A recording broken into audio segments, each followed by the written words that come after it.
Alright, so I had to show you guys this. I come over here, it's Sunday morning. This is that Axis 112 day corn I went and shot down this end rail. I'm backing up. Well, of course I can't back up straight. Hold on. Let me get down here to the end. I mean, this is some impressive corn. And I'm not lying. I just pulled in and cut that one pass up the side of the driveway and turned and did this, and it's already averaging 202. Now you know how on the inroads your average always sucks, you got to build up. This is some very, very, very impressive corn. I cannot wait to see what this corn does. First year I ever planted it, and it looks damn good. So I got to get this open for a truck to get in here. It's Sunday. They're talking about rain coming. I'm going to try to hurry up and go get a truck right now.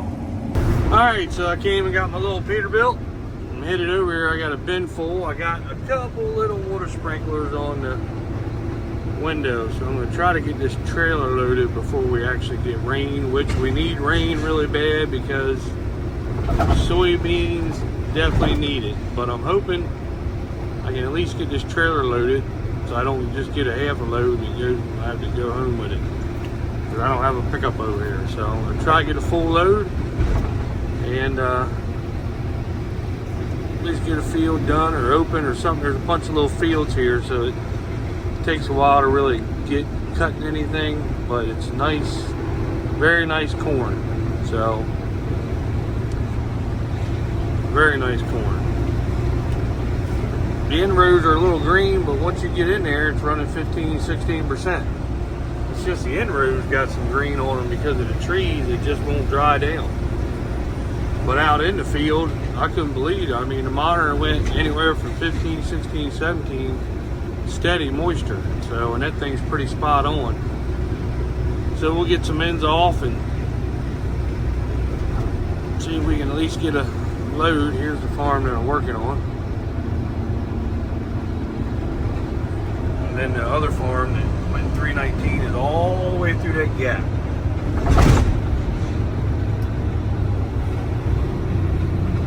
But the corn is doing, I never planted this corn. Axis always gives somebody a chance on 50, 60 acres. I think this is 66 acres. But always give somebody a shot with their varieties, different brands, just to try them. And if this corn does this well, I might do 50, 60 acres again next year. I'd like to try some of that.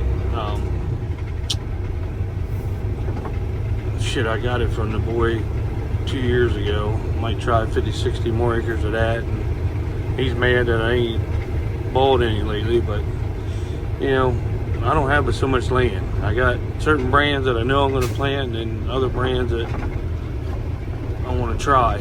So, but if this corn does this good, we're gonna do a little bit more of it next year. I mean, them ears are freaking huge. Alright, so this is the first video today. Man, we got 3 tenths of rain yesterday, 4 tenths, something like that. So, it took a little while to get going. I've been out here with Pop. We've got 2 trucks loaded. Getting ready to put my second dump on the grain cart here in a second. And this corn is running crazy good. It's Axis. I have no idea what the number is. I know it's 112 day corn, and it is, I'm anywhere from 270 to 400 consistently. I'll be 270 to 330, and then sometimes I'll be 330 to 415, 425. It's crazy how good it is. And that ain't no lie. Yes, the monitor's calibrated for the 15th time. Everybody likes to ask me that. Calibrated, we got it super duper duper close. Close as you can possibly get it without going the other way. So best. I was talking to my buddy Greg down in Hoover, shout out. He said guys are talking about they're cutting the worst corn they ever cut, and they're cutting the best corn they ever cut. And that's exactly what's going on with me. I've cut the worst corn I've ever cut, 50 bushels, and I've cut the best corn I've ever cut, 400, what was it, 457 or 477 bushels. Best I've ever cut in my life. So, I've never ran consistent 300 to 400 bushels to the acre.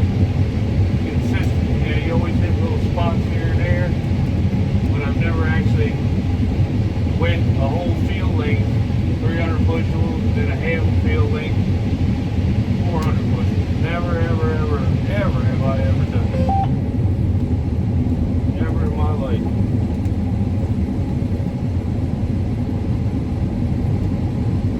But I have this year. But I've also been a whole field length in the early planted corn that was really, really pollinated at the wrong time. And I ran 50 bushels. So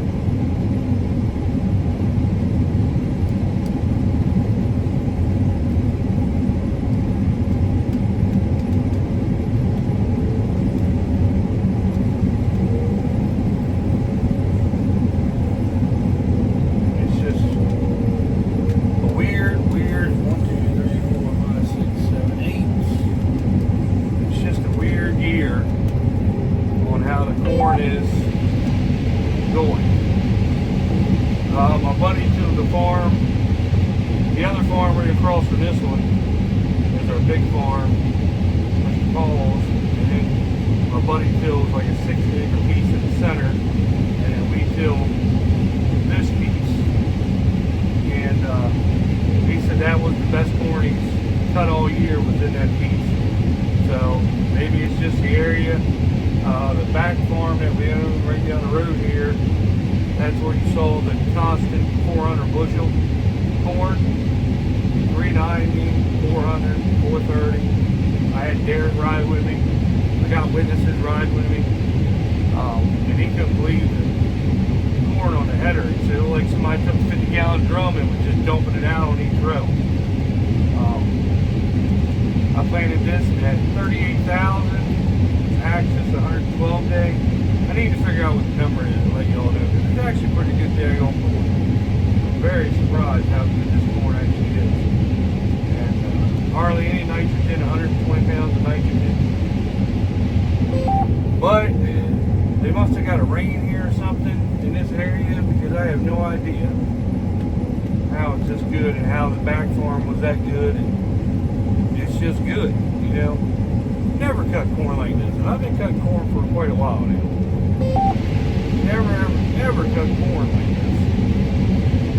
It's very exciting when you cut corn like this. Makes you feel like everything you did. This is how it should be when you cut corn. Everything that you did pays off in the end. Even though the commodity prices are shitty, and everybody keeps leaving in my comments if you read them about Trump's tariffs are hurting us, and this is hurting us, and this is hurting us. The point is, they're not ever going to let a farmer make any money. Because if we made money, we'd be able to buy more farms, and the real estate dudes wouldn't be able to build a whole bunch of low-income houses everywhere. That's why the commodity prices are shitty. Because if we actually made money, and that's why they give you shitty commodity prices, and the price of your inputs and your farm equipment went up. Because they want you to spend the money, lose money on all that other shit, so you don't buy any land. And a real estate guy can go out and get these government loans and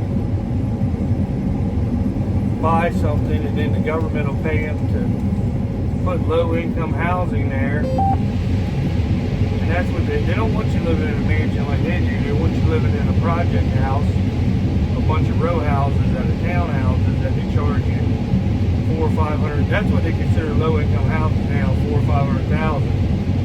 they take the tax money in the HUD and help pay for it, because that's how they justify continually taking taxes from everybody's paycheck by doing that. So that's why the commodity prices are shit. It's not because we're overproducing. For the last 10 years, we've been producing the same amount as we've always produced. I mean, this combine is in 2012. So it's not the technology. The seeds, 1197's been producing Pioneer 1197. Everybody knows Pioneer 1197. That's been producing for 15, 20 years. So they just want to keep you down so that you can't buy more farmland. Now there are some farmers that have old money that can afford to pay some guy $1 million for 50 acres, but that's just stupid. I know of a farm right now that the guy wants $1 million for, he says it's 125 acres, but it's not 125 acres farmland. The house doesn't go with it. I mean, you'd have to be an idiot to pay $1 million for that property, especially without a house. But you'd be an idiot to pay that much for $1 million for it anyway. It's not worth it. You'll never, ever be able to pay for it. What? Just so you can say that you own some land or something? You're gonna give somebody $1 million? I don't think so. That'd be stupid. Pay somebody $1 million for 125 acres, and there's only, I don't know, maybe 65, 70 acres clear at that farm. It's stupid. But there's stupid people out here that pay that. And that's why it's so hard to get land, because some dummy gives somebody $1 million for no reason, just so he can say he owns it. They give him much shit like that. Dumb. 450, maybe $1 million. Nah, ain't worth it. You got these guys paying $18,000, $20,000 an acre, $10,000 an acre, $15,000 an acre. They lost their fucking mind. Pardon my French, but they have. Nope, ain't doing it. And they're doing it on the same price of corn that I'm getting. You know, they're doing it on, what's corn, $3.80, $4. If you live somewhere that has a good basis, you pick corn. Freaking stupid. Paying $300, $400 land rent so they can say they have something. That's stupid. Stupid, stupid, stupid. So anyway, that's the rant for today. Stop saying that Trump's creating the problem. He's not creating the problem. Shit was the same price with Biden and everybody else. So, and stop trying to get Trump to stop sending troops into these cities. I mean, there's fucking 60 people getting shot a weekend in Chicago, and they're saying you don't need it. I mean, shut up. It's not the normal citizens that are saying that. It's these idiots that are saying that. I mean, when the hell has there ever been a time where you thought the government would be yelling at you to stop killing? And then half the government's trying to stop them, the other half is saying it's okay. It's just stupid. Alright, see you. Pictures of everything in case each one's going to talk to us each other. That would really suck.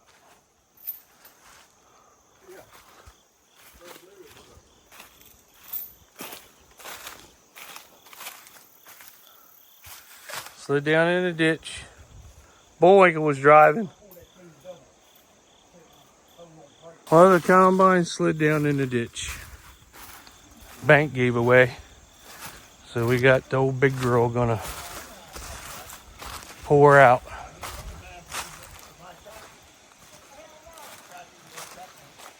Well, we got this farm done. My brother's over there turboing. Popped our load with the grain cart. We had 30 acres down the road. We went and got that done. So we're going to move back to the home farm and start rolling there.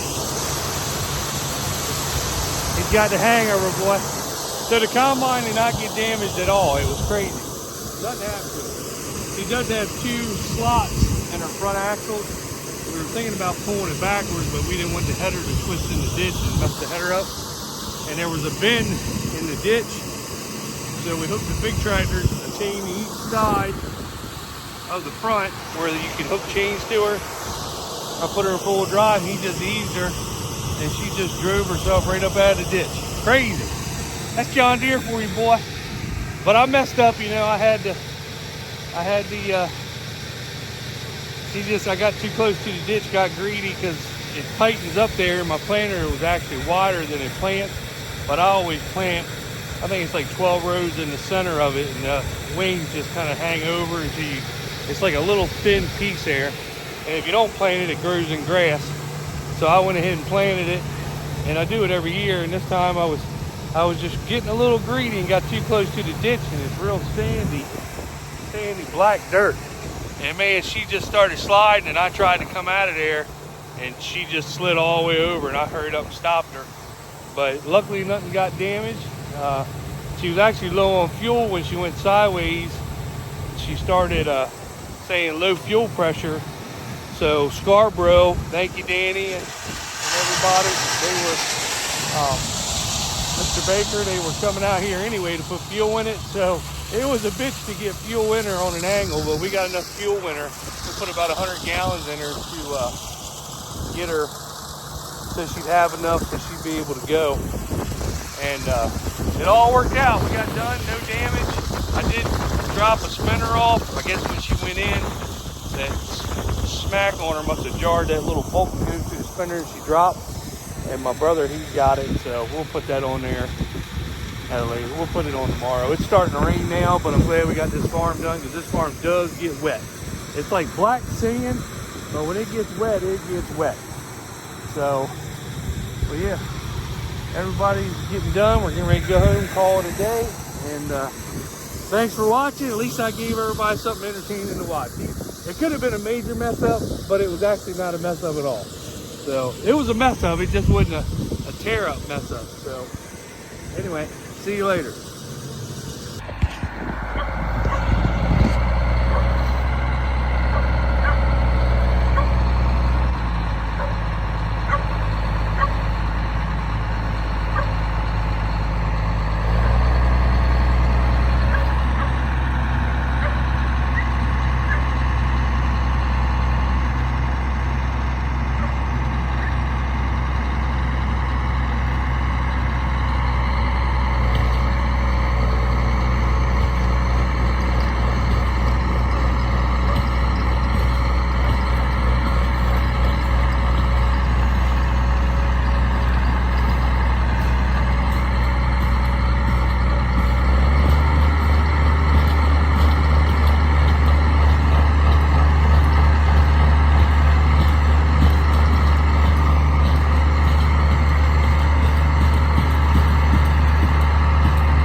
yeah. Came out without a glitch. Check that shit the fuck out.